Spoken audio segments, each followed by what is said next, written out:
हाँ यार, ये चैप्टर मॉनेटरी पॉलिसी, तो वही बात है। दोबारा से मैं ये कहूँगा कि बुक्स खोल लो और हैंड फ्री लगा कर ना, ये जो भी मैं बोल रहा हूँ इसको बस गौर से सुनो। तो ये है कि सबसे पहले स्टार्ट होता है कि यहाँ पे बताया हुआ है कि मॉनेटरी पॉलिसी बेसिकली क्या है। मैं बता दूं, पहले हमने फिस्कल पॉलिसी पढ़ी थी ना। फिस्कल पॉलिसी का सारा काम होता है गवर्नमेंट के साथ। गवर्नमेंट ने किस तरह से टैक्स लगाने और किस तरह से पैसा जनरेट करना, फिर इसको किस तरह से इकोनॉमी पर या कंट्री पर खर्च करना है। ये है मॉनेटरी पॉलिसी। और मॉनेटरी पॉलिसी का जितना भी काम होता है ये सेंट्रल बैंक संभालता है, मतलब स्टेट बैंक जो है वो संभालता है। गवर्नमेंट का कोई काम नहीं होता इसमें। तो बिल्कुल ये भी एक ऐसी पॉलिसी है जो इकोनॉमी को बेहतर करने के लिए सेंट्रल बैंक या स्टेट बैंक जो है वो इसको अप्लाई करता है। अच्छा, वैसे जो लफ्ज़ है वो है सेंट्रल बैंक, मतलब तमाम कंट्रीज के सेंट्रल बैंक्स होते हैं, लेकिन हमारे पाकिस्तान के सेंट्रल बैंक को स्टेट बैंक कहा जाता है। ठीक है। अच्छा, यहाँ लिखा हुआ है बैंक। सबसे पहले बैंक है। बैंक एक सीधा सा मतलब ये है इसका कि इदारा एक ऐसा इदारा जो कि पैसे देता हो उधार पर और पैसे लेता हो अपने रिजर्व्स के लिए। ठीक है। मतलब एक कोई भी ऐसा फाइनेंशियल इंस्टीट्यूट जो कि पैसों का लेन देन करता है उसको बैंक बोलते हैं। मतलब उधार पे पैसे दे भी रहा है, फिर अपने रिजर्व में भी रख रहा है लोगों से लेकर, फिर इंटरेस्ट देता है उस पर। तो कोई भी ऐसा फाइनेंशियल इंस्टीट्यूट जो कि पैसों का लेन देन करता है, मतलब पैसों को देता भी है और पैसे लेता भी है, उसको बोलते हैं बैंक। बैंक के दो तीन डेफिनेशन हैं कि financial institute license by the government, government इसको लाइसेंस करती है to receive deposits with an invest this fund in number of securities. इसका ये मतलब है कि कुछ ऐसा भी लेन देन होता है जिसके अंदर कोई सिक्योरिटी रखनी पड़ती है। मतलब अगर एक आदमी बहुत ज़्यादा लोन ले रहा है, करोड़ों का, लाखों का भी चलो कह सकते हैं, तो उसको सिक्योरिटी रखनी पड़ती है ना। जैसे अब कंपनीज अगर लोन लेती हैं तो फिर उनको भी सिक्योरिटी देनी पड़ती है, जिस तरह वो बैंक हो जाती हैं। बैंक कैसे होती हैं? बैंक इसी तरह से होती है ना कि जब उनका लॉस हो रहा है लेकिन उन्होंने बैंक से जो कर्ज लिया है वो तो वापस देना है, तो बैंक फिर कंपनी के एसेट बेचता है। कंपनी की जितनी चीजें हैं, बिल्डिंग, कंपनी का जो भी कुछ है, रिसीवेबल्स हैं कंपनी के, बैंक वो भी बेचता है अपना कर्जा पूरा करने के लिए, और फिर उसको बोलते हैं बैंक हो जाती है वो कंपनी। तो इस तरह से सिक्योरिटीज रखवाई जाती हैं, गाड़ी घर गिरवी रखवाया जाता है, तो तब जाकर बैंक पैसे देता है अगर ज्यादा तादाद में लेने हो तो। तो बहरहाल ये होता है फाइनेंशियल इंस्टीट्यूट। जो फाइनेंशियल इंस्टीट्यूट जो कि बोरो करे या लेंड करे मनी को, वो है बैंक। उसके बाद आता है, अच्छा बैंक फिर दो तरह के होते हैं, ठीक है, सेंट्रल बैंक और State bank. Sorry, central bank और कमर्शियल बैंक। सेंट्रल बैंक और कमर्शियल बैंक। सेंट्रल बैंक होता है मेन बैंक, जिस तरह पाकिस्तान का स्टेट बैंक है जहाँ पर पैसे प्रिंट होते हैं। और इस बैंक का काम प्रॉफिट कमाना नहीं होता। इस बैंक का काम होता है बस रेगुलेशन करना, मनी की रेगुलेशन करना और इकोनॉमी के ऊपर कंट्रोल करना। स्टेट बैंक हरगिज कुछ ऐसा नहीं करता है, मतलब जिससे उनको प्रॉफिट हो। बस वो ये कोशिश करता है कि मुल्क को नुकसान ना हो, क्योंकि ये मुकम्मल तौर पर जो है गवर्नमेंट का होता है। तो ये हो गया स्टेट बैंक हमारे पास, स्टेट बैंक यानी सेंट्रल बैंक। और एक होता है कमर्शियल बैंक, जो आम से बैंक होते हैं, जैसे यूबीएल हो गया और एचबीएल वगैरह, ये सारे क्या कमर्शियल बैंक हैं। अब यहाँ पर लिखा हुआ है कमर्शियल बैंक्स के कुछ फंक्शंस लिखे हैं। रिसीविंग डिपॉजिट्स, ऐसी बात है जो कमर्शियल बैंक्स होते हैं डिपॉजिट्स रिसीव करते हैं, वो उस पर इंटरेस्ट देते हैं। फिक्स इंटरेस्ट होता है, चाहे वो फिर कंपाउंड हो या सिंपल हो, लेकिन इंटरेस्ट मिलता है, ये बात तो सिंपल सी है। फिर वो कहता है एडवांसिंग लोन्स, लोन्स देते हैं, फिर वो भी इंटरेस्ट के साथ लेते हैं। ज़ाहिर है वो इंटरेस्ट ज़्यादा होता है। पिछली वाली बात, मतलब मान लेते हैं कि अगर वो कह रहे हैं कि आप हमें पैसे रखवाओ और हम आपको हर साल देंगे 15% इसके ऊपर डिपॉजिट, लेकिन जब पैसे लोन पे लोगे तो वो 30% वापस लेंगे। इसी तरह से तो वो कमाते हैं। तो ये कौन करता है? कमर्शियल बैंक करता है। स्टेट बैंक का ऐसा कोई हिसाब नहीं है कि वो कमाने के लिए कुछ करे। तो कमर्शियल बैंक्स, क्योंकि वो भी एक इदारा है, उन्होंने भी प्रॉफिट कमाना होता है, तो वो फिर कम परसेंटेज में इंटरेस्ट जो है उसको देते हैं और ज़्यादा परसेंटेज जो है लगाते हैं जब वो लोन देते हैं। फिर आता है discounting of bills of exchange. ये इस तरह से होता है यार, ये हमने ना बिजनेस में भी पढ़ा हुआ है कि डिस्काउंटिंग ऑफ रिसीवेबल्स वाला, कि जैसे चेक होता है, चलो चेक की हम बात कर लेते हैं। तो एक बंदा चेक लेके जाता है बैंक के पास, तो उसको क्या कर दिया जाता है, पैसे मिल जाते हैं। तो ये कहना चाह रहे हैं बेसिकली, सीधी बात है कि बिल्स जो है ना, बिल्स ऑफ एक्सचेंज लिखा हुआ है ना, discounting of bills of exchange, तो इन बिल्स ऑफ एक्सचेंज की मदद से भी हमें बैंक जो है वो पैसे दे या फिर ले सकता है, इनकी मदद से भी, मतलब उनके पास एक रिकॉर्ड मौजूद होता है। और ये सहूलत कौन देता है? कमर्शियल बैंक देता है। चेक ले जाते हो आप, पैसे डिपॉजिट होते हैं पहले से ही, लेकिन उस चेक की वजह से वो आपको पैसे मिल जाते हैं। यही चेक आप किसी दूसरे आदमी को देते हो, अगर आपने किसी को पैसे देने हो, तो वो भी जब बैंक में जाएगा इसको निकलवाने के लिए, है तो ये बिल्स ऑफ एक्सचेंज ना, तो बैंक क्या करेगा, वो पैसे दे देगा। तो वो कहता है कि इस चीज को भी कमर्शियल बैंक देखता होता है। लॉकर्स फैसिलिटी, लॉकर भी होते हैं इनके अंदर, कोई आपने बहुत ही अहम चीज रखवानी हो तो उसके लॉकर्स फैसिलिटीज भी होती है, जिसकी सर्विस चार्जेस होते हैं बैंक के अंदर। उसके बाद होता है क्रेडिट क्रिएशन। क्रेडिट क्रिएशन का भी यही मतलब है यार कि अगर हमने कुछ सामान आज लेना है, किसी भी किस्म का इन्वेस्टमेंट करनी है और पैसे नहीं है, तो वो भी बैंक से ले सकते हैं। तो बैंक क्या करेगा, फिर हम फ्यूचर में उसको पैसे दे देंगे इंटरेस्ट के साथ। सिंपल सी बात यह है। तो उस चीज़ को बोल रहा है भाई क्रेडिट क्रिएशन। तो बस यार मतलब यही तो बेसिकली काम होता है बैंक्स का ना, पैसे लेकर और इस तरह से इंटरेस्ट लगा देते हैं वो लोग। खैर यहाँ तक हो गया फंक्शंस ऑफ कमर्शियल बैंक, ठीक है। उसके बाद है जी सेंट्रल बैंक और मॉनेटरी पॉलिसी। सेंट्रल बैंक मैंने पहले कहा था, जैसे स्टेट बैंक है, ये प्रॉफिट नहीं कमाते, नॉट फॉर प्रॉफिट ऑर्गेनाइजेशन है इनका काम है। किस तरह से इन्होंने पैसों के फ्लो को देखना है, इकोनॉमी को देखना है, ये दो चीजें। तो यहाँ क्या लिखा हुआ है स्टेट बैंक के बारे में, वो कहते हैं central institution which is authorised to provide banking and other financial services to commercial banks and government. It is responsible to implement policies of the state and to exercise its power of issuance currency and its circulation in the country. वही बात हो गई कि इन्होंने किस तरह से currency circulate करती है उसको देखना है, इकोनॉमी को देखना है, और एक और बात कि कमर्शियल बैंक जो हैं उनकी भी हेल्प करनी है इन्होंने। मतलब कमर्शियल बैंक में किस तरह के रूल्स और रेगुलेशंस लगते हैं, वो भी तो फिर स्टेट बैंक ही बताएगा ना। मतलब जितने बैंक्स हैं, यूबीएल, एचबीएल वगैरह, मिजान बैंक, तो ये सब भी स्टेट बैंक ही बताएगा। तो ये बेसिकली इसकी सिंपल सी डेफिनेशन थी। उसके बाद हम देखते हैं फंक्शंस क्या हैं सेंट्रल बैंक के। जैसे सबसे अहम फंक्शन है इसका नोट इशुएंस। जो करेंसी नोट होते हैं ना, ये छापने होते हैं स्टेट बैंक ने, सेंट्रल बैंक ने। कैसे मैं बता रहा हूँ, सेंट्रल बैंक एक ब्रॉडर टर्म है। हर कंट्री का एक सेंट्रल बैंक होता है। पाकिस्तान का सेंट्रल बैंक स्टेट बैंक है, ठीक है। अब नोट इशुएंस, नोट इशू करने के दो तरीके होते हैं। एक तरीके को बोलते हैं फिक्स फिड्यूशियरी सिस्टम और दूसरा होता है प्रोपोर्शनल रिजर्व सिस्टम। अब दोनों को समझना। अब देखो, एक है कि अगर एक करेंसी नोट भी छापा जाएगा, एक करेंसी नोट भी छापा जाएगा, मतलब 1 रुपए का नोट तो नहीं है, बल्कि 100 रुपए का, मतलब जितने भी पैसे छापे जाएंगे उसका 30 से 40% रिजर्व रखना पड़ेगा, या गोल्ड में या सिल्वर में, सेंट्रल बैंक को। मतलब सेंट्रल बैंक ऐसे ही सारे पैसे नहीं छाप सकता, पीछे रिजर्व पड़े होंगे, तो ही जाकर ये बात क्लियर होगी कि सेंट्रल बैंक पैसे छाप सकता है।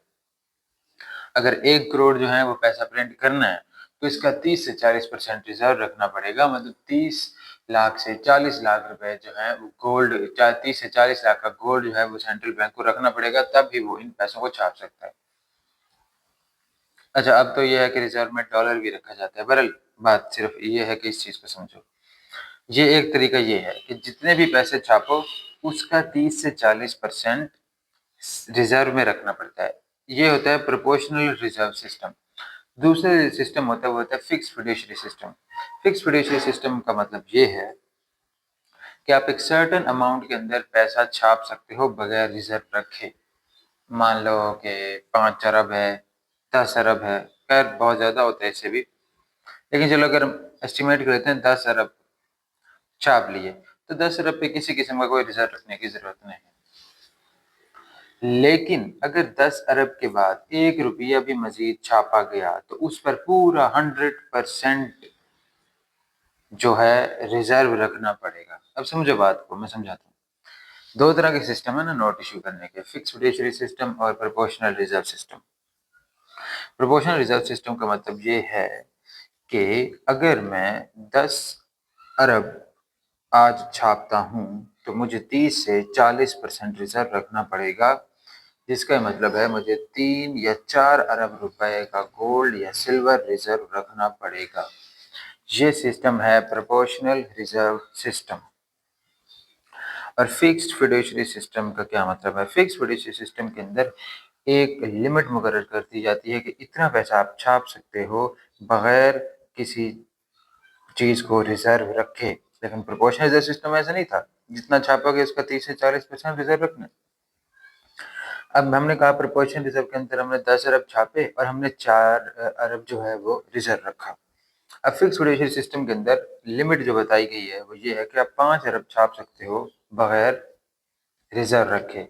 5 अरब छाप लिए, डन हो गया, हमने कोई भी रिजर्व नहीं रखा। लेकिन हमने छापने कितने? 10 अरब, इकोनॉमी की जरूरत के हिसाब से।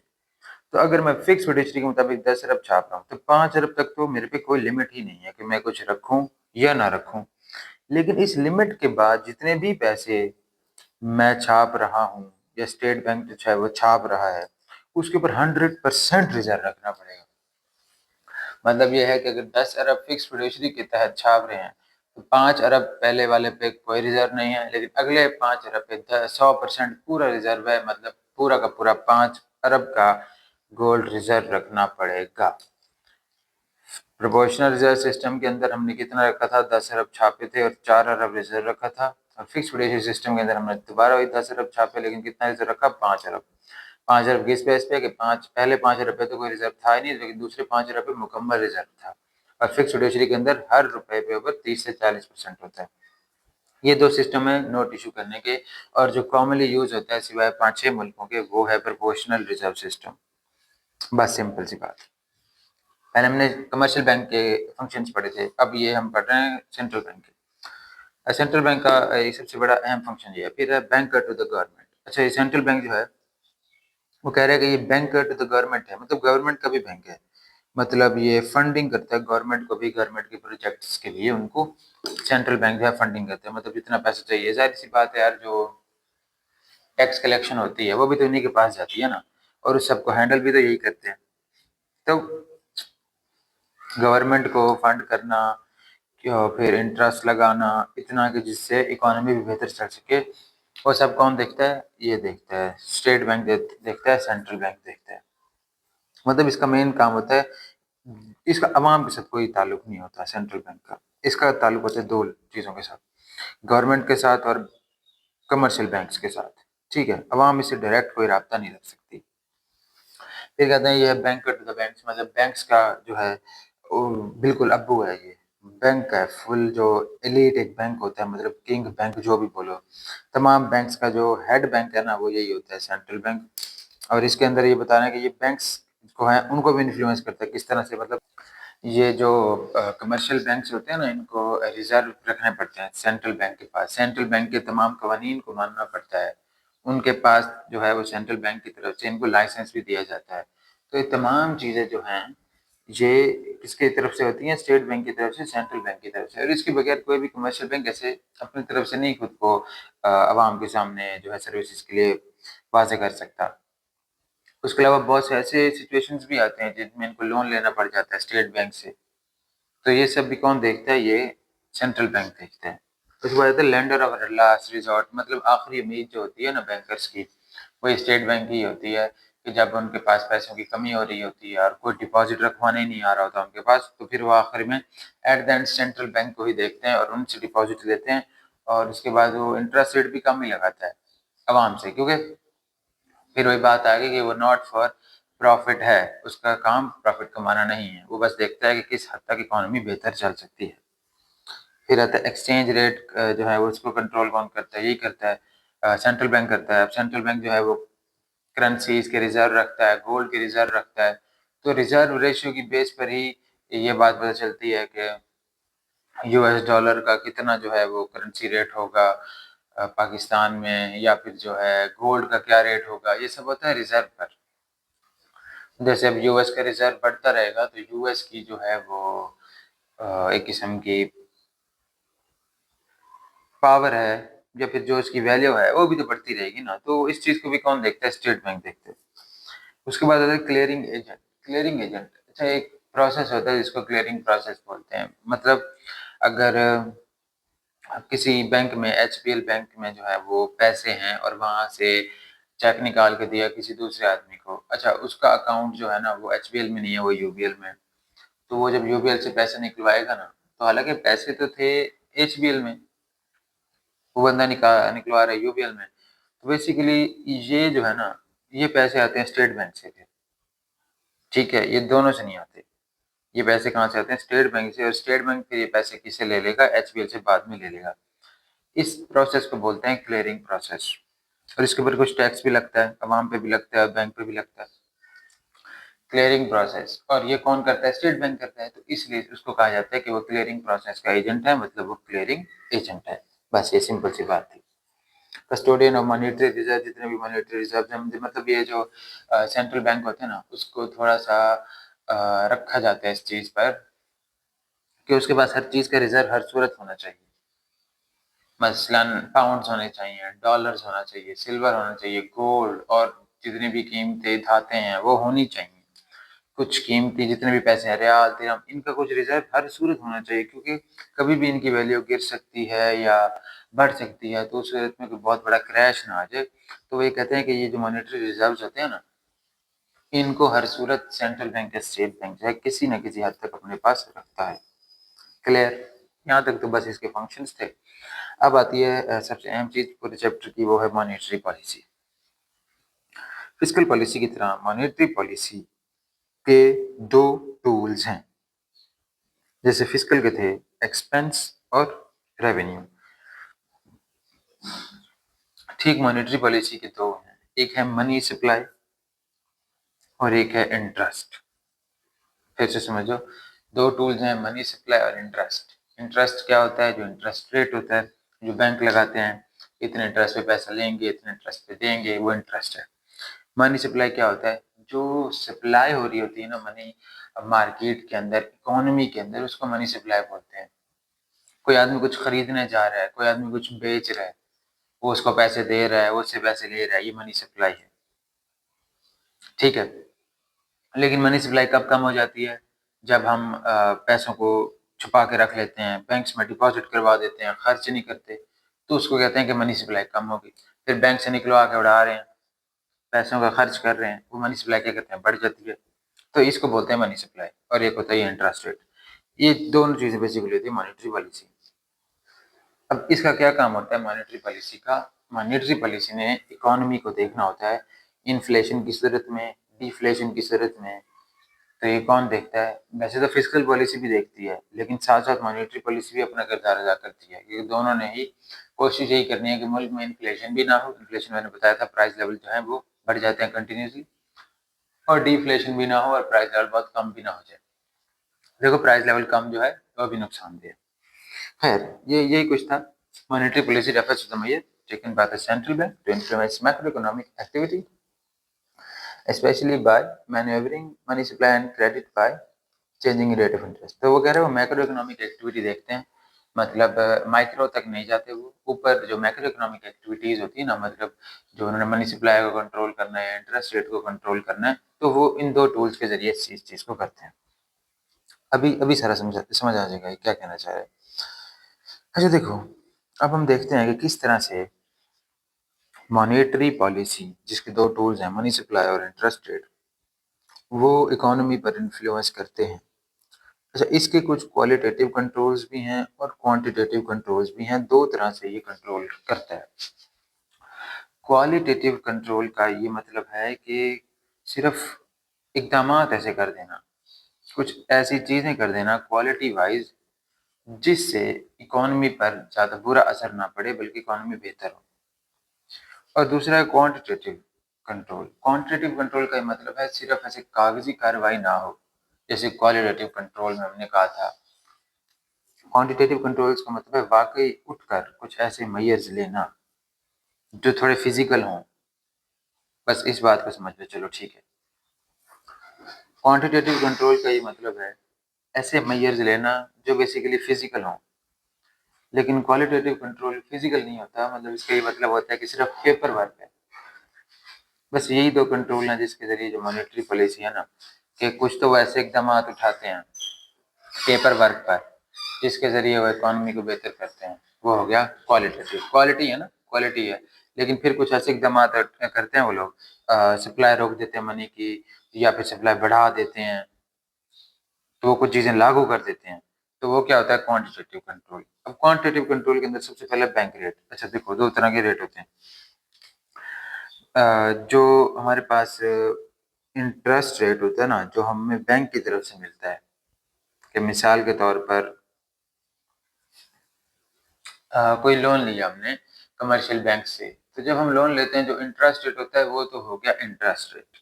लेकिन जब एक कमर्शियल बैंक, जो बैंक है, वो स्टेट बैंक से लोन लेता है, उसको बोलते हैं बैंक रेट।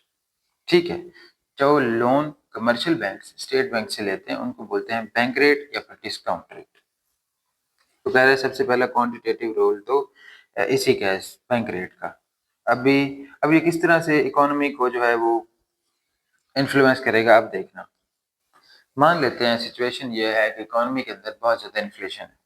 इन्फ्लेशन है, लोगों के पास बहुत पैसा है, वो डिमांड कर रहे हैं, चीज़ों की प्राइस बढ़ती जा रही है और बहुत ज़्यादा इन्फ्लेशन है। इन्फ्लेशन का यही मतलब है ना, मैंने फिर से कहा था पिछली वीडियो में भी कि वो याद रखना कि एग्रीगेट डिमांड जो है सी प्लस आई प्लस जी प्लस एक्स माइनस एम, तो डिमांड जब बढ़ती है तो तब ही इन्फ्लेशन बढ़ती है, सबसे अहम बात। और इन्फ्लेशन की सिचुएशन ही तब होती है जब डिमांड बहुत ज़्यादा होती है, और जब डिमांड बहुत ज़्यादा होती है तो लोगों के पास पैसा बहुत ज़्यादा होता है। अब करना क्या है, हमने इन्फ्लेशन कम करनी है, लोगों की डिमांड कम करनी है, लोगों से पैसा लेना है। तो क्या करेगा state bank? State bank bank rate बढ़ा देगा। स्टेट बैंक क्या करेगा? बैंक रेट, अभी हमने कहा ना बैंक रेट से किस तरह से इकोनॉमी कंट्रोल होगी, देखना। अब जब स्टेट बैंक कमर्शियल बैंक्स के ऊपर इंटरेस्ट रेट ही ज्यादा लगा देगा लोन का, तो जो कमर्शियल बैंक जो है वो उनसे पैसे लेगा, उनको ज्यादा पैसे देने पड़ेंगे। अब जो कमर्शियल बैंक है उसके पास पैसों की क्या हो रही है, कमी आ गई है, क्योंकि स्टेट बैंक ने जो है वो रेट बढ़ा दिया है। अब इससे क्या होगा, कमर्शियल बैंक्स के पास पैसों की कमी आ जाएगी। अब लोगों को लोन जो है वो पहले से कम देंगे। और दूसरी बात, अगर देंगे भी सही तो जितना स्टेट बैंक ने इंटरेस्ट रेट बढ़ाया होगा, जिसको बैंक रेट कह रहे हैं, वो लोगों पे भी उतना इंटरेस्ट रेट बढ़ा देंगे। अब जब बढ़ाएंगे तो क्या होगा, लोग जो उनसे लोन लेंगे ही नहीं। तो उससे तरह से आहिस्ता आहिस्ता जो है लोन की या लोगों के पास जो पैसे हैं उसकी कमी होती रहेगी। क्योंकि जब हमारे पास इंटरेस्ट रेट, वो कहते हैं कि यार आप पैसे ले जा रहे हो, आपने 50% जो है इस पर इंटरेस्ट लगाना है, कौन लेगा? वो कहेगा इससे अच्छा मैं कोई नौकरी शौकरी कर लेता हूँ, मुझे नहीं चाहिए पैसे। तो इस सिचुएशन में लोगों के पास पैसों की हो जाएगी कमी, क्योंकि इसके पास कमर्शियल बैंक के पास पहले तो पैसे ही इतना नहीं होगा कि वो दे सके। दूसरा, ये वो देगा भी सही तो बहुत ज्यादा इंटरेस्ट रेट पे देगा, तो पैसों की कमी हो जाएगी, जिसकी वजह से लोगों की डिमांड कम हो जाएगी, और जब लोगों की डिमांड कम होगी तो इन्फ्लेशन खुद ब खुद कम हो जाएगी। ये कहा था, इस बैंक रेट का ये मकसद है कि बैंक रेट जो है जब कमर्शियल सॉरी स्टेट बैंक जो है बढ़ा देता है, तो कमर्शियल बैंक जो है वो भी अपना इंटरेस्ट रेट बढ़ा देते हैं, जिसकी वजह से लोग जो है लोन लेते ही नहीं, उनके पास पैसे आते नहीं, मनी सप्लाई जो है वो होती ही नहीं। हाँ, अब अहम बात, मनी सप्लाई जो है वो होती नहीं। अब हो क्या रहा है, इंटरेस्ट रेट बढ़ रहा है। इंटरेस्ट रेट बढ़ रहा है या नहीं? जब बैंक रेट बढ़ा तो कमर्शियल बैंक ने क्या किया, इंटरेस्ट रेट बढ़ाया। अब जो टूल है मनी सप्लाई के, इंटरेस्ट रेट बढ़ा, और जब इंटरेस्ट रेट बढ़ेगा तो मनी सप्लाई क्या होगी, कम होगी। ठीक फिस्कल पॉलिसी की तरह, एक चीज बढ़ेगी एक चीज कम होगी। इंटरेस्ट रेट बढ़ रहा है और मनी सप्लाई कम हो रही है, लोगों के पास पैसा कम हो रहा है, बैंक इंटरेस्ट रेट ज्यादा लगा रहे हैं। वो कह रहे हैं आप हमसे लोन लोगे तो वापस 50% के साथ दोगे, तो लोग उनसे पैसे ही नहीं ले रहे, तो लोग मनी सप्लाई भी कम हो रही है और इंटरेस्ट रेट भी बढ़ रहा है। तब जब इन्फ्लेशन की सिचुएशन होती है तो मनी सप्लाई कम करनी होती है, इंटरेस्ट रेट बढ़ाना होता है, और इस तरह से डिमांड कम हो जाती है और इन्फ्लेशन जो है वो कम हो जाती है। क्लियर, कोई मसले वाली बात? फिर से सुन लो। दो टूल जो हैं मनी सप्लाई और इंटरेस्ट रेट। अब हमने इन्फ्लेशन जो है कम करनी है, लोगों के पास जो पैसा है उसको कम करना है। वो कैसे कम होगा, मनी सप्लाई जो लोग कर रहे हैं मार्केट के अंदर खरीदो फरोख्त, उसको कम करना है। अब मनी सप्लाई को कम करना है हमने, ठीक है, और जब मनी सप्लाई कम होगी तो इंटरेस्ट रेट बढ़ेगा। अब ये बैंक रेट कैसे करेगा? बैंक रेट जो है स्टेट बैंक बढ़ा देगा, कमर्शियल बैंक्स पे कर्जा जो है वो ज़्यादा चार्ज करेगा, तो जब कमर्शियल बैंक लोगों को कर्जा देगा वो भी ज़्यादा चार्ज करेगा, तो जिसकी वजह से कमर्शियल बैंक इंटरेस्ट रेट बढ़ा देता है। जब इंटरेस्ट रेट बढ़ता है तो मनी सप्लाई कम होती है, मनी सप्लाई कम होती है, लोगों के पास पैसे खर्च करने के कम होते हैं, जब वो कम होते हैं तो डिमांड कम होती है, डिमांड कम होती है तो इन्फ्लेशन कम होती है। क्लियर? फिर है ओएमओज यानी open market operations. Open market operations का ये मतलब है जिस तरह स्टेट बैंक जो है वो ये बेचने लग जाता है, सिक्योरिटीज बॉन्ड्स बेचने लग जाता है। अब ये किस तरह से देखो, अगर मैं कहूँ कि इन्फ्लेशन की सिचुएशन है बहुत ही ज़्यादा, फिर लोगों के पास पैसा बहुत है, उनकी डिमांड बहुत है, वो प्राइस लेवल बढ़ाई जा रहे हैं डिमांड कर करके, तब स्टेट बैंक क्या करे? तो इस सूरत में क्या करते हैं, वो बॉन्ड्स बेचते हैं। ठीक है, अब मान लेते हैं 10,000 का बॉन्ड है, तो लोग उसे खरीद रहे हैं, वो इंटरेस्ट रेट पे दे रहे हैं ना, क्योंकि पता है यार 10,000 है, अगले साल 20% इंटरेस्ट लगेगा, 2,000 मिल जाएगा हमें। ठीक है, तो अब ये क्या होता है बेसिकली, ये बात लोगों को तो समझ नहीं आ रही होती, लेकिन वो इन्फ्लेशन को कम करने के लिए सब करते हैं। जब स्टेट बैंक बॉन्ड बेचता है तो जितने भी लोग हैं जो बॉन्ड खरीदने वाले हैं वो पैसे किसको दे देते हैं? स्टेट बैंक को। तो उनके पास पैसों की क्या हो जाती है? लोगों के पास कमी हो जाती है। अब मुझे बताओ इस सूरत में मनी सप्लाई कम होगी या ज्यादा होगी? कि जब लोग बॉन्ड खरीदते हैं और पैसे स्टेट बैंक को चले जाते हैं, हर सूरत मनी सप्लाई कम होगी, क्योंकि लोगों ने जो पैसों का इस्तेमाल करना था चीजों को खरीदने के लिए वो तो उन्होंने बॉन्ड खरीद लिया, बॉन्ड खरीदा। अब इससे मनी सप्लाई क्या हुई? कम। इंटरेस्ट रेट क्या होगा? बढ़ जाएगा। यही दो टूल्स थे इसके मॉनेटरी पॉलिसी के। तो मनी सप्लाई जब कम होगी, लोगों के पास पैसा कम होगा, तो उससे लोगों की डिमांड कम होगी, डिमांड कम होगी तो इन्फ्लेशन कम होगी। अब दूसरी सिचुएशन क्या है कि चीजों की जो है वो प्राइस बहुत कम है, तो वो क्या करेंगे, जो उन्होंने बॉन्ड बेचे थे लोगों को, अब वो खरीदने लग जाएंगे, मिसाल के तौर पे कम रेट के ऊपर। अब वो खरीद रहे हैं बॉन्ड, वापस से स्टेट बैंक और लोगों को पैसे दे रहा है, लोगों को जिनका बॉन्ड से अब लोगों के पास क्या आ रहा है? पैसे आ रहे हैं। अब सिचुएशन क्या है? डिफ्लेशन की, किसी के पास पैसा ही नहीं है, तो स्टेट बैंक पैसे दे रहा है लोगों को और उनसे बॉन्ड जो है वापस ले रहे हैं। बॉन्ड बिकते हैं ना, तो उस सूरत में जो है लोगों के पास पैसा आ रहा है, तो उससे क्या हो रहा है? मनी सप्लाई बढ़ रही है, मनी सप्लाई बढ़ रही है तो इंटरेस्ट रेट कम हो रहा है। जब मनी सप्लाई बढ़ेगी तो डिफ्लेशन की सिचुएशन कम होने लग जाएगी। अच्छा, ये भी हो सकता है इन्फ्लेशन शुरू हो जाए तो फिर दोबारा से वही बॉन्ड बेचेंगे सस्ते रेट पे, हाई इंटरेस्ट रेट के साथ। तो ये एक और क्वांटिटेटिव कंट्रोल आ गया ओएमओस का, कि जिसके जरिए से स्टेट बैंक जो है मॉनेटरी पॉलिसी का इस्तेमाल करके इकोनॉमी को इन्फ्लुएंस करता है। फिर आता है चेंजेस इन रिजर्व रिक्वायरमेंट। अब इसके अंदर क्या होता है कि स्टेट बैंक जो है वो लागू कर देता है कमर्शियल बैंक्स पर कि अगर आपने देना है 1 लाख लोन देना है तो पीछे रिजर्व होना चाहिए 30,000 का, 40,000 का, तभी 1 लाख लोन दे सकते हो। ऐसा रिजर्व होता है, हर सूरत रिजर्व रखना पड़ता है, लेकिन इनके सिचुएशन आ गई इन्फ्लेशन की, जब लोगों के पास पैसा बहुत ज़्यादा हो गया तो वो क्या करता है, स्टेट बैंक को, कमर्शियल बैंक्स को कहता है कि आपने जो रिजर्व रिक्वायरमेंट है ना वो बढ़ा देनी है, कि अगर 1 लाख का लोन देना है तो पीछे 50,000 रुपए होने चाहिए। अब इससे होगा क्या कि लोन जो है वो मिलेगा ही कम लोगों को। एक बंदा आके कहता है मुझे 50 लाख का लोन चाहिए, तो कमर्शियल बैंक कहेगा नहीं दे सकते हम, हमारे पास रिजर्व नहीं है, क्योंकि रिजर्व रेशियो तो स्टेट बैंक ने 50% मुकर्रर कर दिए। आपको 50 लाख देने के लिए पीछे 25 लाख का रिजर्व रखना पड़ेगा। तो सर सॉरी, हम आपको 20 लाख तक दे सकते हैं, वो भी कोलेटरल के साथ। तो उससे क्या होगा? उससे ये होगा कि उस बंदे को पैसे नहीं मिलेंगे और एक तरह से लोगों के पास पैसे नहीं जाएंगे। बात सिर्फ ये करने की है, लोगों के पास पैसे नहीं जाएंगे, क्योंकि इंटरेस्ट रेट भी बढ़ गया जो लोगों के ऊपर लगना था कर्जों का, और दूसरी बात है कि जब पैसे नहीं जाएंगे उनके पास, लोगों के पास पैसा रिवॉल्व नहीं करेगा, मनी सप्लाई नहीं होगी, तो मनी सप्लाई क्या हो जाएगी? कम हो जाएगी। और जब मार्केट के अंदर, कंट्री के अंदर, इकोनॉमी के अंदर मनी सप्लाई कम होती है इन्फ्लेशन की सूरत में, तो वो बेहतरी होती है। क्यों? क्योंकि पैसा बहुत होता है लोगों के पास। अब आहिस्ता आहिस्ता कम हो रहा होता है, तो उस सूरत में क्या होता है, इन्फ्लेशन भी कम होती है। ठीक है, यही सिचुएशन आ जाती है डिफ्लेशन की, पैसा है ही नहीं लोगों के पास, तो वो रिजर्व रिक्वायरमेंट कहते हैं बहुत कम रख देते हैं। तो आप ना 1 लाख का लोन दे सकते हो पीछे 10,000 रुपए रिजर्व में रखकर। उस एज में लोगों के पास पैसा बढ़ता है तो उनके पास जो है मनी सप्लाई बढ़ती है तो फिर डिफ्लेशन जो है वो नॉर्मल चीज़ होने लग जाती है, लेकिन वो इन्फ्लेशन में भी तब्दील हो सकती है। ये हो गई जी चेंजेस इन रिजर्व रिक्वायरमेंट। चौथा जो आता है ना अच्छा फिर इसके ऊपर वो लिखा हुआ है कि अच्छा यार जैसे ना अभी मतलब लिखा हुआ है ऊपर चेंजेस इन रिजर्व रिक्वायरमेंट के कि सेलिंग ऑफ सिक्योरिटीज का मतलब आप बॉन्ड समझ लो, ठीक है। अच्छा वो ये कह रहा है कि अब हमने जैसे मैंने पहले से बताया था इसी को ऐसे ही उन्होंने लिखा हुआ है, बॉन्ड जो है वो बेच दिए। जब बॉन्ड हम बेचते हैं लोगों को तो हम उनसे पैसे ले लेते हैं और उनको बॉन्ड दे देते हैं, ऐसा है ना। तो हम लोगों के पास जो पैसे होते हैं उनकी कमी कर देते हैं ताकि मनी सप्लाई कम हो जाए। Selling of securities bound by commercial banks, ठीक है, कमर्शियल बैंक्स इनको खरीद लिया। उसकी वजह से क्या हुआ, fall in reserves of the commercial banks. अच्छा कमर्शियल बैंक्स के जितने भी रिजर्व्स हैं उसमें कमी आ गई। मतलब देखो ना, अब हम बॉन्ड खरीद रहे हैं, मतलब बैंक अगर हमसे बॉन्ड खरीद रहा है तो उसकी वजह से बैंक के पास जो है वो पैसे आ रहे हैं और उसके बाद जो आवाम है उसके पास आ रहे हैं बॉन्ड्स। तो इसका यही मतलब है ना कि रिजर्व रिक्वायरमेंट में कमी आई है तभी तो कमर्शियल बैंक्स को ये अलाउ किया गया कि वो बॉन्ड जो हैं वो बेच सकते हैं।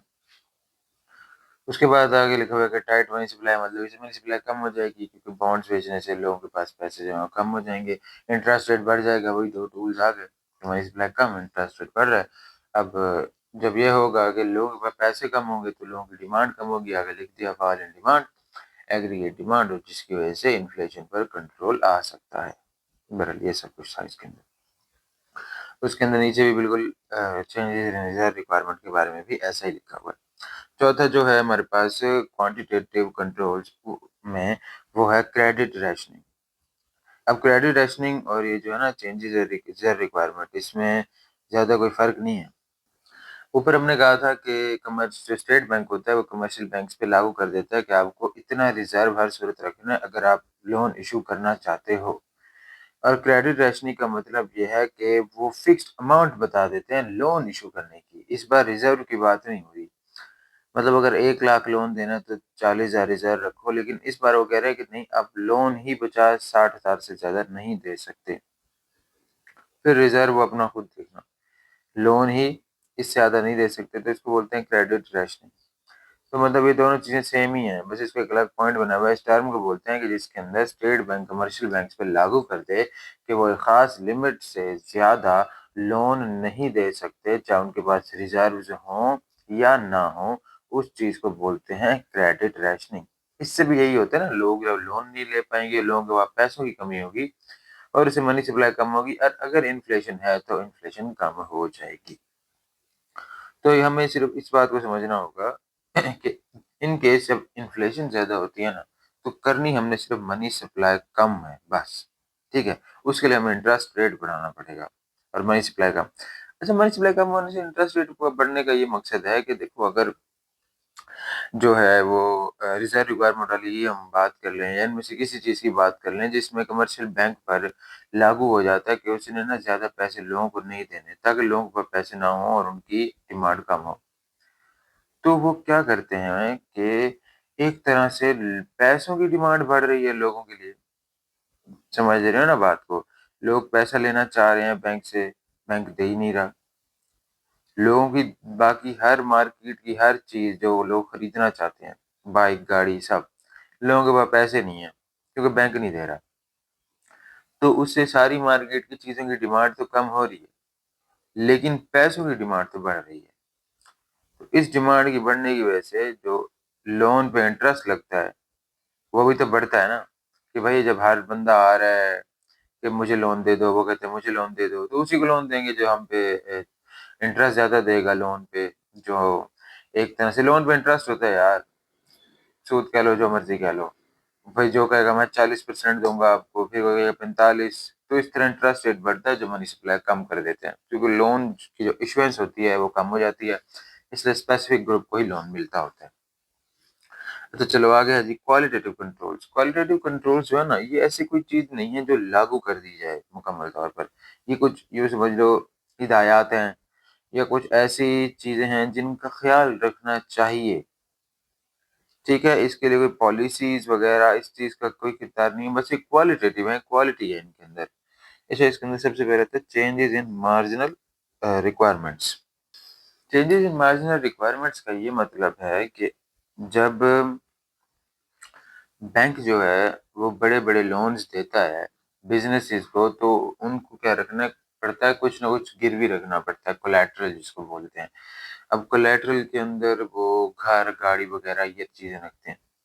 तो चेंजेस इन मार्जिनल रिक्वायरमेंट्स का मतलब है, बेसिकली मार्जिनल रिक्वायरमेंट का मतलब ही ये है कि जितनी अमाउंट में लोन एक बिज़नेस लेता है और कितना वो कोलैटरल रखता है, उन दोनों में क्या फ़र्क है? ठीक है, समझो बात को। 10 करोड़ लोन लिया और 5 करोड़ का घर जो है वो गिरवी रखवाया 10 करोड़ के लोन के लिए। तो मार्जिनल रिक्वायरमेंट क्या होगी? 10 माइनस 5, 5 करोड़। तो जो मार्जिनल रिक्वायरमेंट्स है वो बेसिकली डिफरेंस है किस चीज़ का? लोन का, कि लोन कितना लेना है, और दूसरी बात ये है कि उसके ऊपर कोलैटरल कितना होगा। तो इस चीज़ को बोलते हैं मार्जिनल रिक्वायरमेंट। तो वो कहते हैं इस चीज़ को चेंज करके भी हम इन्फ्लेशन पर जो है वो कंट्रोल ला सकते हैं, क्योंकि हमारा काम है इकोनॉमी को बेहतर करना ना, तो वही करना है। तो वो कहते हैं किस तरह? आप ना कोलैटरल जो है, जो हम गिरवी रखवाते हैं लोन के लिए, उस चीज़ को बढ़ा दो। आप कहोगे यार नहीं, कि अगर आपको 10 करोड़ का लोन चाहिए तो आपको 8 करोड़ का कोलैटरल रखवाना पड़ेगा। उससे क्या होगा? जिसके पास नहीं होगा वो तो लोन ही नहीं लेगा ना। और चलो मान लेते हैं कि जिसके पास होगा 3-4 करोड़ का सामान होगा, वो 5 करोड़ का लोन ले लेगा। समझ आ रही है ना बात की? तो इस तरह भी क्या होगा कि लोग काफ़ी तादाद तो ऐसे ही पहले ही पीछे हट जाएगी, जिसके पास ज़्यादा गिरवी रखने का सामान ही नहीं होगा। दूसरी बात ये है, जो गिरवी रखेगा उसको भी कम ही मिलेगा। तो इस तरह भी लोगों के पास पैसों की कमी आएगी। जैसे मनी सप्लाई कम होगी, इंटरेस्ट रेट बढ़ेगा, इंटरेस्ट रेट देखो तकरीबन इंटरेस्ट रेट ही बढ़ रहा है ना यार, जब कोलेटरल बढ़ रहा है तो। ऐसा नहीं है कि इंटरेस्ट रेट बढ़ रहा है, लेकिन तकरीबन उस चीज़ से मैच ही कर रहा है ना। अच्छा, तो उससे भी क्या होगा, एट द एंड लोगों के पास डिमांड कम होगी, जब डिमांड कम होगी तो इन्फ्लेशन कम होगी, अगर इन्फ्लेशन है। ठीक है, ये सिचुएशन डिफ्लेशन के रखें। अच्छा, इसमें ना ज़्यादा अहम इन्फ्लेशन है, इसलिए हर सिचुएशन को इन्फ्लेशन से रिलेट करें। डिफ्लेशन की सूरत में जो है हम कह देंगे कि आप 10 करोड़ लोन ले सकते हो, सिर्फ 1 करोड़ कोलैटरल देकर 50 लाख दे देना कोलैटरल बस, वो तो सारे भाग के आ जाएँगे। उसके से लोन ही लोन ले रहे हैं, मनी सप्लाई बढ़ती जा रही है लोगों के पास, इंटरेस्ट कम होता जा रहा है, मनी सप्लाई बढ़ती है, लोगों के पास डिमांड बढ़ती है, और अगर डिफ्लेशन है, तो डिमांड जो है बढ़ने से नॉर्मल सिचुएशन आ सकती है। और ठीक अगर ये नॉर्मल सिचुएशन चलती रही, तो फिर इन्फ्लेशन भी हो सकती है। उसके बाद है मॉरल पर्सुएशन। मॉरल पर्सुएशन का सिर्फ मतलब है कि जो स्टेट बैंक होता है ना, जो हेड ऑफ द बैंक्स होता है, वो बस ना कुछ अखलाकी चीज़ें बताता है, कुछ ऐसे पॉइंट्स बताता है इसको, कमर्शियल बैंक्स को, कि आपने ना इन-इन चीज़ों को फ़ॉलो करना है, लोगों को ज़्यादा पैसा नहीं देना, अगर इन्फ्लेशन है या डिफ्लेशन की सिचुएशन में आपने क्या करना है। तो ये किसी किस्म का कोई मैं ये कह देता हूँ एप्लीकेशन नहीं है, कोई पॉलिसी नहीं है, ये बस एक ऐसी चीज़ है, यूँ समझ लो एक जो है 2 पेजेज़ हैं जो कि कमर्शियल बैंक्स के पास होते हैं, जिसके ऊपर लिखा होता है कि आप इस तरह किया करें, तो बेहतर रहेगा। ये कोई रूल नहीं है, ये किसी किस्म की मजबूरी नहीं है, मॉरल पर्सुएशन तो नहीं है, आगे आने वाली में मजबूरियाँ होंगी, इसमें नहीं है। ये बस एक तरह से वही मैंने कहा ना क्वालिटेटिव कंट्रोल्स, कि आप किस तरह से सिर्फ़ क्वालिटी को देखते हुए कंट्रोल ला सकते हैं, तो ये भी वैसा ही है। तो बस इसके ऊपर लिखा होगा कि आप इस तरह किया करें कि लोन कम दिया करें, कोलैटरल के हिसाब का दिया करें, तो इस तरह हमारी जितनी चीज़ें हैं मॉरल पर्सुएशन है। फिर आता है डायरेक्ट एक्शन। डायरेक्ट एक्शन का ये मतलब होता है जो ऊपर है ना मॉरल पर्सुएशन, अगर वो इस चीज़ को नहीं मानते, तो उस सूरत में कुछ कदम उठाता है स्टेट बैंक, और उन कदम को बोलते हैं डायरेक्ट एक्शन। वो कैसे? हो सकता है वो कमर्शियल बैंक्स को ही बंद करवा दे। यूबीएल है, एमसीबी है, तो वो अगर वो बार-बार मॉरल पर्सुएशन की खिलाफवर्जी कर रहे हैं, क्योंकि मॉरल पर्सुएशन कोई लॉ नहीं है, ठीक है। लेकिन अगर वो बार-बार कर रहे हैं, एक किस्म का स्टेट बैंक तंग आ रहा है, वो रिज़र्व ही नहीं रख रहे, लोगों को लोन दे ही जा रहे हैं, पीछे कुछ है ही नहीं, या फिर वो रिजर्व ज्यादा ले रहे हैं जिससे लोगों पे बर्डन आ रहा है, वो होगा इकोनॉमी के लिहाज का कि बेसिकली करना क्या चाहिए। तो अभी सिचुएशन में जो है वो डायरेक्ट एक्शन लेता है स्टेट बैंक। वो थोड़े इनके ऊपर पेनल्टीज या फाइन्स इन पे लगा देता है, जिसके जरिए वो इनको इनका बेसिकली लाइसेंस या जो भी बिजनेस का होता है, ये इनकी जो मेन वो है या ऑर्गेनाइजेशन है, SCCP वगैरह। खैर, तो यहाँ पर वो कह रहे हैं कि it can impose fine and penalty, ये लगा देता है। डायरेक्ट फैसिलिटी, हाँ जो फैसिलिटीज मैंने कहा था, ये हमने शुरू शुरू में इसके वो पढ़े थे फंक्शन स्टेट बैंक के, lender of the last resort, और जो हमारे पास था क्लियरिंग एजेंट और ये सब कुछ। तो बिल्कुल वही यहाँ पे सीन है, इस तरह की फैसिलिटीज नहीं प्रोवाइड करेगा उस बैंक को। ठीक है, उसके बाद आता है स्पेशल डिपॉजिट। स्पेशल डिपॉजिट का ये मतलब होता है कि स्टेट बैंक जो है ये कमर्शियल बैंक्स की थोड़ी मदद करता है। स्टेट बैंक जो है वो कमर्शियल बैंक्स, जैसे लोग लोन लेते हैं कमर्शियल बैंक से, मान लेते हैं कि लोगों को जो 30% लगता है इंटरेस्ट रेट, कि अगर लोग 1 लाख लेते हैं ना तो उनको हर साल 30,000 रुपये भरना पड़ेगा सिर्फ उसके ऊपर इंटरेस्ट, और एट द एंड 1 लाख भी भरना ही पड़ेगा। क्योंकि यार इतना होता है, ठीक है 30 सुनने में ज्यादा लग रहा है, इतना होता है। तो स्पेशल डिपॉजिट का ये मतलब है कि यही सेम इंटरेस्ट रेट से state Bank of Pakistan 35% interest पे, सॉरी सेम इंटरेस्ट नहीं, सॉरी सॉरी गलत बोल दिया मैंने, कि यानी 35, अगर 30 पे लोग लेते थे तो वो 35 पे कमर्शियल बैंक से ले लेंगे। ये चलो हम मान लेते हैं एक ऐसी सिचुएशन आ गई है लोग लोन ही नहीं ले रहे बैंक से, तो कमर्शियल बैंक कम से कम 30 पे तो उनसे ले ही लेगा,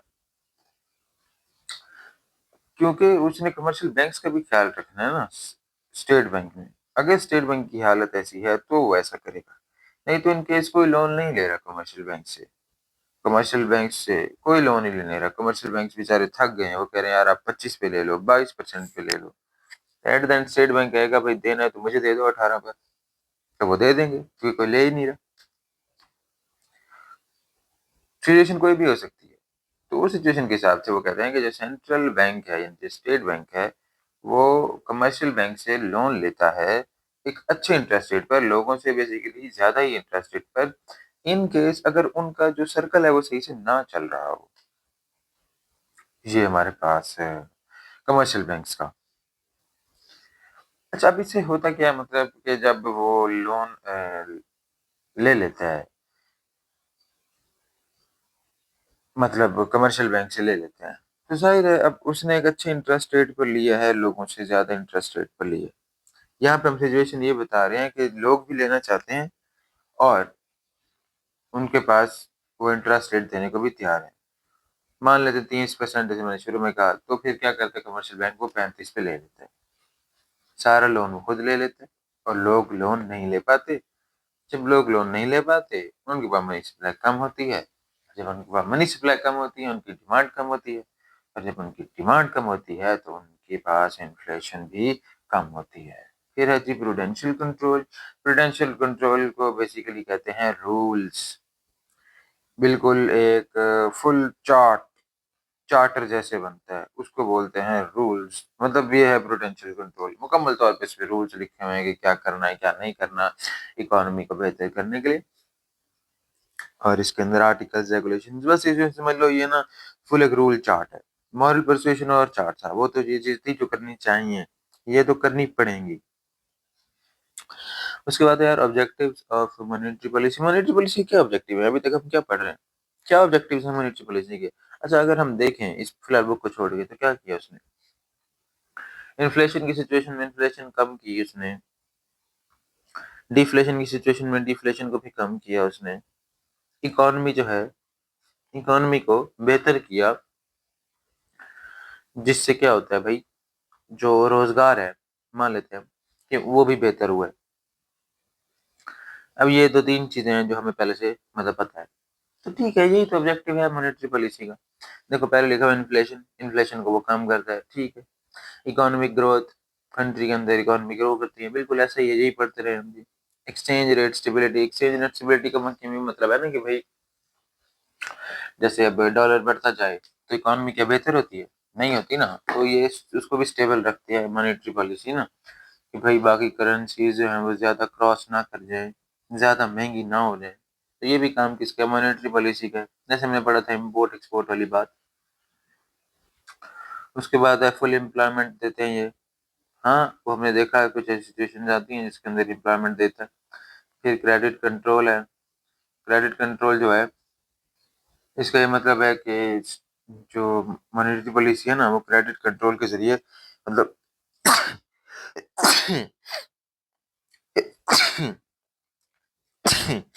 लागू कर देती है ना कमर्शियल बैंक्स के ऊपर कि वो ज़्यादा क्रेडिट नहीं दे सकते, लोगों को ज़्यादा पैसे नहीं दे सकते, तो इस चीज़ पे कंट्रोल जो है उसको क्रेडिट कंट्रोल बोलते हैं। फिर करंट अकाउंट डेफिशिएंट मतलब जो कंट्री का अपना बजट है, उसके ऊपर भी जो रेक्टिफिकेशन होती है, जो उसपे भी रोल होता है, वो कौन देखता है हमारे पास? यही देखते होते हैं। मॉनेटरी पॉलिसी और स्टेट बैंक देखता है। उसके बाद वो कहता है through these objectives are though these objectives are desirable, it is not possible to achieve all of these at once and some conflict between. अच्छा, वो कहते हैं कि ये सब चीजें जो हैं, ये पॉसिबल नहीं है, लेकिन ऑब्जेक्टिव्स में है। मतलब ये सारी चीजें एक ही साथ अटेन नहीं हो सकती। वो क्यों नहीं हो सकती, वो अभी समझ आएगी। वो ये कह रहा है कि भाई price stability versus full employment, ये चीजें दोनों कभी एक साथ नहीं हो सकती। अच्छा, मैंने फिलिप कर्व पढ़ा है, पढ़ाया ही होगा। हाँ, फिलिप कर्व में मैंने बताया था कि जब इन्फ्लेशन ज्यादा होती है तो बेसिकली एम्प्लॉयमेंट ज्यादा होती है, रोजगार ज्यादा होता है, तभी तो लोगों का पैसा होता है। अच्छा, कितनी अजीब बात है ना कि इन्फ्लेशन की सूरत में एम्प्लॉयमेंट बहुत ज्यादा होती है। अच्छा, तो वो यही तो बोल रहा है। वो कहते हैं फुल एम्प्लॉयमेंट और प्राइस स्टेबिलिटी का आपस में रहता है हिसाब, टकराव रहता है। भाई क्यों? कि अगर फुल एम्प्लॉयमेंट होगी तो प्राइस स्टेबल कैसे होगा? जब सबके पास ही पैसे होंगे और जब सबकी ही डिमांड होगी, जब सभी रोजगार वाले होंगे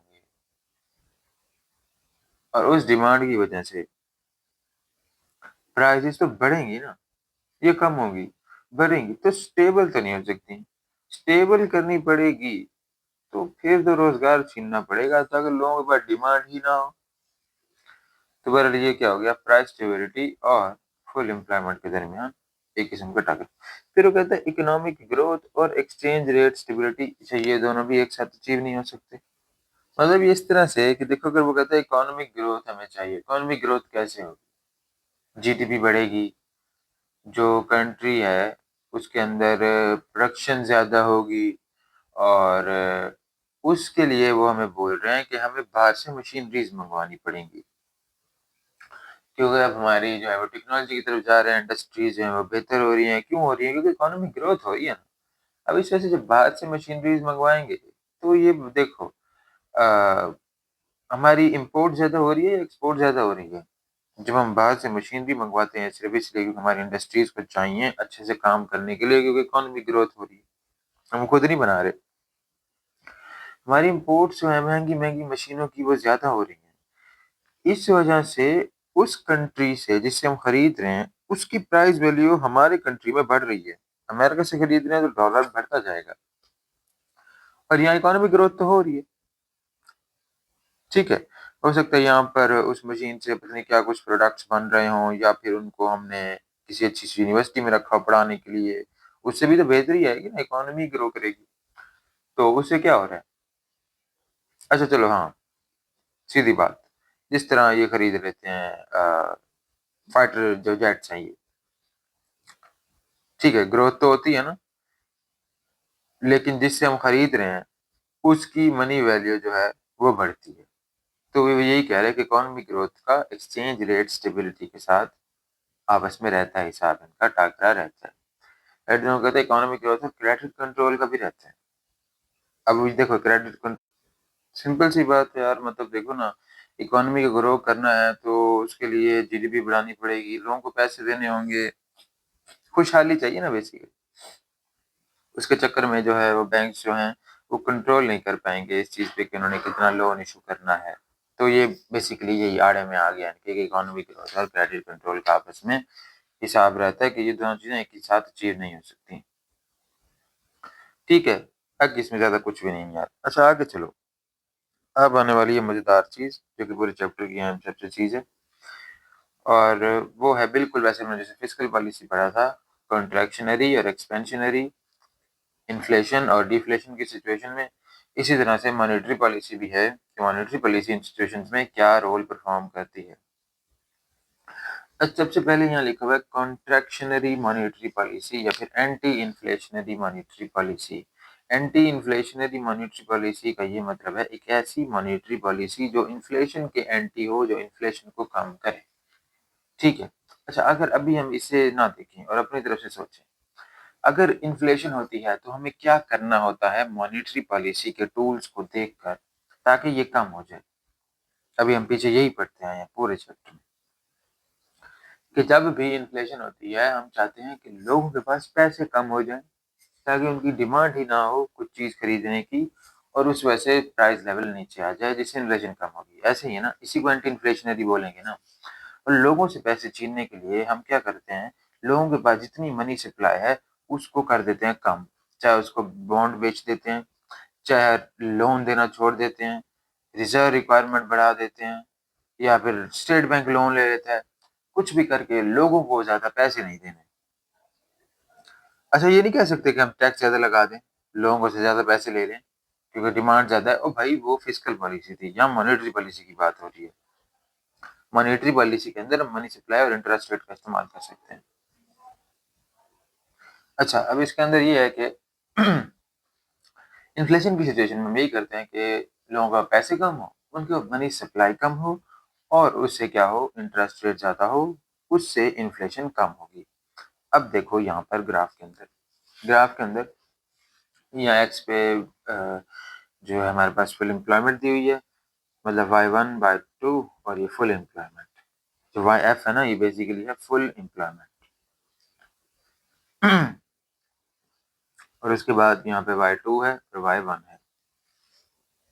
अच्छा, अगर हम देखें ना तो इन्फ्लेशन के वक्त जो y1 है हमारे पास, उसमें एम्प्लॉयमेंट है, फुल नहीं है लेकिन एम्प्लॉयमेंट है काफ़ी हद तक, मतलब y2 से तो बेहतर ही है ना, समझ रहे हो ना बात को। तो अब यह इन्फ्लेशन की सिचुएशन है y1 के ऊपर।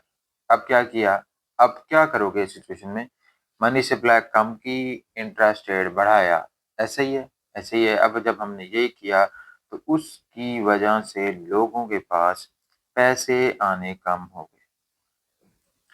जब पैसे आने कम हो गया तो फिर उनकी डिमांड कम होगी।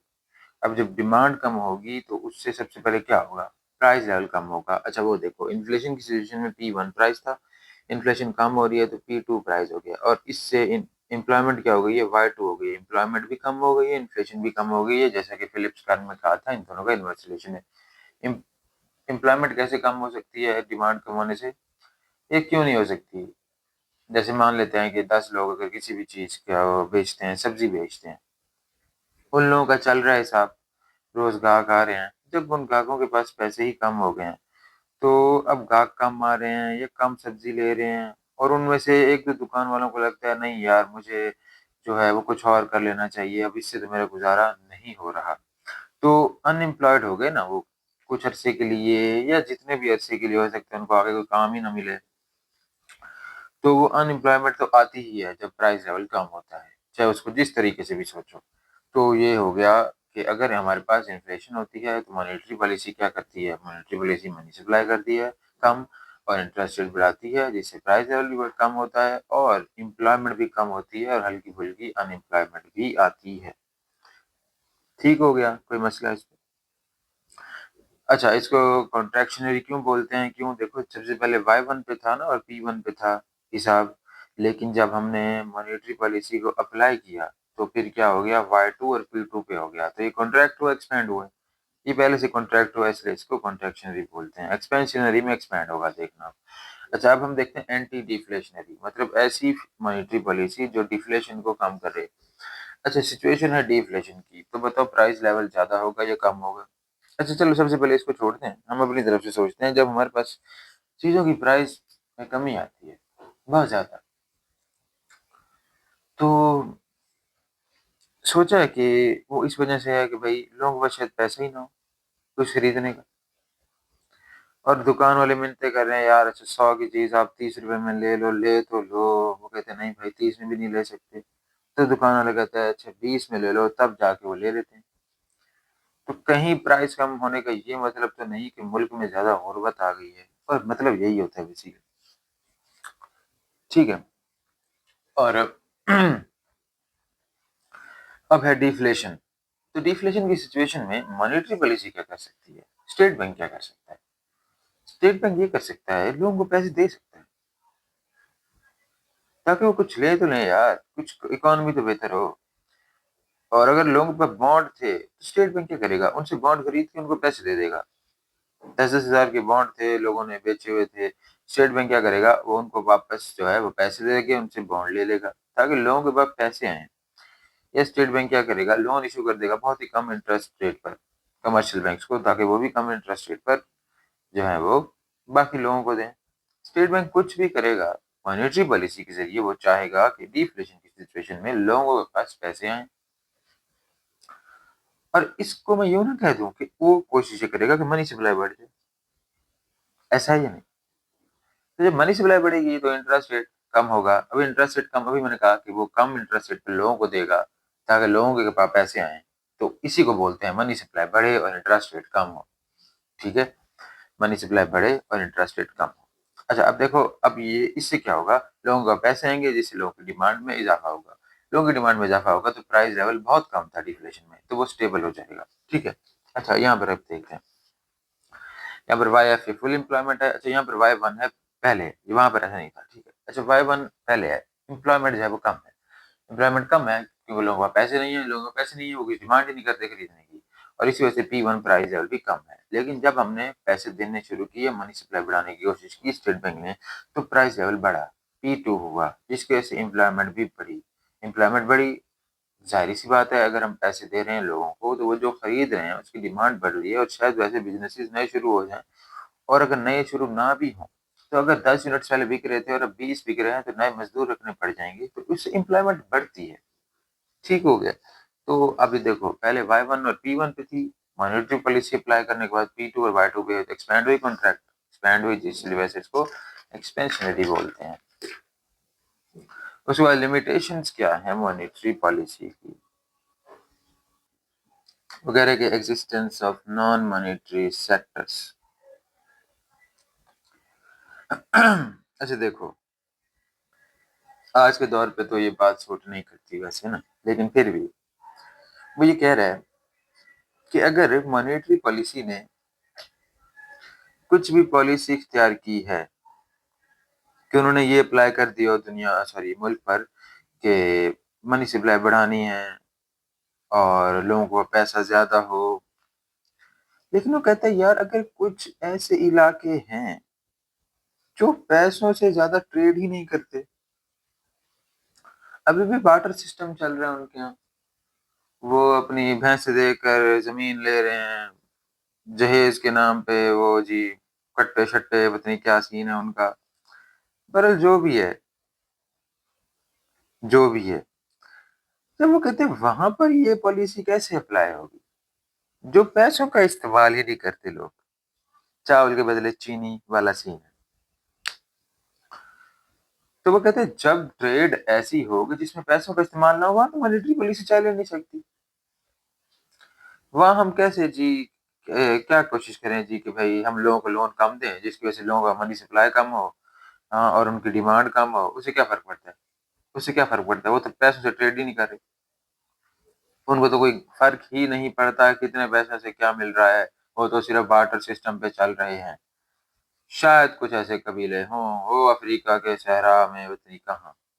तो वो ये कहना चाह रहे हैं वहाँ नॉन मॉनेटरी सेक्टर, मतलब कुछ बकवास करनी है उन्होंने सिर्फ सिलेबस बढ़ाने के लिए, सेक्टर्स में जहाँ पे पैसों का इस्तेमाल ही नहीं होता वहां तो मॉनेटरी पॉलिसी नहीं चल सकती। फिर वो कहते हैं नॉन बैंकिंग फाइनेंशियल इंस्टीट्यूट। अच्छा ये बड़ी मजे की बात सुनी की है। वो कहते हैं कुछ ऐसे फाइनेंशियल इंस्टीट्यूट होते हैं जो फंडिंग करते होते हैं और पैसे लेते भी हैं, अच्छे इंटरेस्ट रेट पर देते भी हैं। शायद वो बैंक से जरा ज्यादा बेहतर इंटरेस्ट रेट पर पैसे लेते देते हो तो लोग उनसे जो है राब्ता करते हैं। वो कहते हैं लेकिन वो बैंक नहीं होते, रजिस्टर्ड बैंकिंग नहीं होते वो, मुझे बिल्कुल ही बस फाइनेंशियल इंस्टीट्यूट होते हैं। जैसे कोई भी इंस्टीट्यूट होता है जो फंडिंग करता है, अब साइड बिजनेस बना लेते हैं इस चीज को, तो वो कहते हैं उन पे कैसे मॉनेटरी पॉलिसी अप्लाई करें। हमने कमर्शियल बैंक्स पे तो वो direct action, moral persuasion, special deposit कर दिया। हमने उन पे कह दिया भाई अपनी रिजर्व रिक्वायरमेंट हाई रखो, लोगों को लोन कम दो। लेकिन कानूनन हमारा कोई इख्तियार नहीं बनता स्टेट बैंक का कि वो किसी नॉन बैंकिंग फाइनेंशियल इंस्टीट्यूट के ऊपर इख्तियार रखे इस चीज का कि आपने भी रिजर्व जो है वो ज्यादा रखना है। भाई क्यों? आप कौन हो? आप हो गए बैंक्स के बाप। हम अपना खुद देखते हैं, हम नॉन बैंकिंग फाइनेंशियल इंस्टीट्यूट हैं। क्लियर है बात? तो वो कहते हैं यहाँ पर मॉनेटरी पॉलिसी फेल हो गई। फिर वो कहते हैं high liquidity in financial markets. Financial market में लिक्विडिटी बहुत ज्यादा है। अच्छा, लिक्विडिटी मतलब देखो वो ये कहता है कि यार अगर हमने पैसों को सप्लाई लोगों को किसी तरह कम भी कर दी, फिर भी उनके पास कुछ ऐसे एसेट पड़े हुए हैं जो फौरन ही बिकने को तैयार होते हैं। चलो मान लेते हैं अगर बॉन्ड के ऊपर ये पॉलिसी थी कि वो किसी भी टाइम बेचा जा सकता है, तो अगर आप पैसों को कम करोगे, उनके पास, आपने बॉन्ड बेचे थे ताकि लोगों को पैसे कम हो, जब सब लोगों के पैसे कम होते हैं अगले ही दिन वो सारे बॉन्ड वापस कर देते हैं। कितना अजीब है। वो एक हाई लिक्विडिटी हो गई ना। लिक्विडिटी का ये मतलब है कि कितना जल्दी आप किसी एसेट को पैसों में कन्वर्ट कर सकते हो। अगर बॉन्ड की पॉलिसी में ये नहीं है कि आप जो है 2 साल से पहले नहीं बॉन्ड को बेच सकते, तो ठीक है। लेकिन अगर ऐसा कुछ नहीं है तो ये तो बड़ा ही हाई लिक्विडिटी थी इसके अंदर, और ये तो फौरन ही पैसों में कन्वर्ट हो गया। तो क्या आपने उखाड़ा बॉन्ड को बेच कर या खरीद कर? ये कुछ भी ऐसे एसेट हैं जिसकी डिमांड आजकल चल रही है हाई किस्म की, तो उनको भी फौरन बेचकर हम पैसे ले सकते हैं, चाहे आप पैसों की सप्लाई जितनी मर्जी कम कर दो। समझ आ रही है ना बात की? तो वो कहते हैं यार जब हाई लिक्विडिटी जो एसेट्स होंगे हमारे पास फाइनेंशियल मार्केट्स में, तो वो भी मॉनेटरी पॉलिसी पे इफेक्ट डालते हैं, क्योंकि चाहे हम जितना भी मार्जिनल रिक्वायरमेंट, जितनी भी हम पैसों की कमी कर दें, वो पैसे किसी न किसी तरह से जनरेट कर लेते हैं।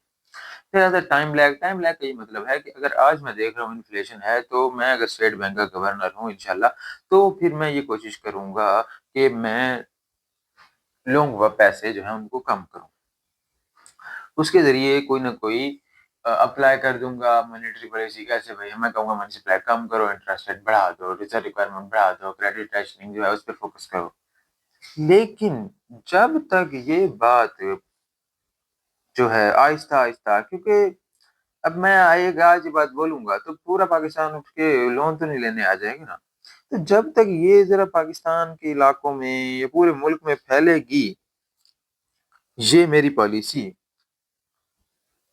तब तक डिफ्लेशन ना आ गई हो, तब तक डिफ्लेशन ही ना आ जाए। और मैं तो इन्फ्लेशन की पॉलिसी अप्लाई कर चुका था जो कि अब मुकम्मल तौर पे फैल रही है। तो वो कहता है ये भी लिमिटेशन है, टाइम लैग की वजह से भी बहुत नुकसान हो सकता है। फिर वो कहता है कि कोऑर्डिनेशन जो है फिस्कल और मॉनेटरी पॉलिसी में उसकी कमी भी हो सकती है कभी-कभार। गवर्नमेंट क्या है, हमें तो इकोनॉमिक ग्रोथ चाहिए, बाहर से मशीनरी लेंगे। स्टेट बैंक है नहीं, आप बाहर से नहीं ले सकते, हम अपनी इम्पोर्ट नहीं बढ़ा सकते, हमें एक्सचेंज रेट को भी देखना होता है। तो बस आड़े आ गए दोनों। जीतेगा कौन? जाहिर है फिस्कल जीतेगा। उसके बाद है role of State Bank of Pakistan. State Bank of Pakistan का क्या ही रोल हो सकता है वो हमारे पास, हमने इतना सारा उसका रोल पड़ा है कि उसने किस तरह से इकोनॉमी देखनी है, एक्सचेंज रेट को देखना है, करेंसी रेट को देखना है, फॉरेन पॉलिसीज को देखना है, और उसके बाद ये जो है तमाम कमर्शियल बैंक्स को भी देखता है। खैर इसके अंदर ना दो बैंक्स के बारे में बताया हुआ है, एक है ज़राई तरक्याती बैंक और एक है national bank of Pakistan. National bank of Pakistan जो है ना, वो बेसिकली इसी का ही इदारा है, स्टेट बैंक का। हाँ, अब ये बात भी समझ लो। स्टेट बैंक ने एक कमर्शियल बैंक बनाया है जिसको कहा जाता है नेशनल बैंक ऑफ पाकिस्तान। ठीक है?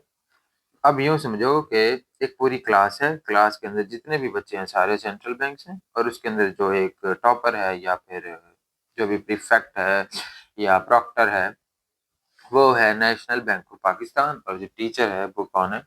State bank. अच्छा, तो प्रिंसिपल कौन है? नहीं, ऐसा कुछ नहीं है। ठीक है? अभी हम क्लास की बात करें। मतलब स्टेट बैंक ने ही एक ऐसा कमर्शियल बैंक बनाया जिसको नेशनल बैंक ऑफ पाकिस्तान कहा गया है, और वो एक लार्जेस्ट कमर्शियल बैंक है पूरे पाकिस्तान में। ठीक है? एक ये बात, दूसरी बात है 2 बैंक्स और हैं जो ज़राई तरक्कियाती बैंक हैं जो किसानों को लोन देते हैं और Industrial Development Bank of Pakistan IDBP हैं जो कि इंडस्ट्रीज़ को लोन देते हैं। बाकी इसके अंदर कुछ नहीं लिखा हुआ और चैप्टर हुआ एंड।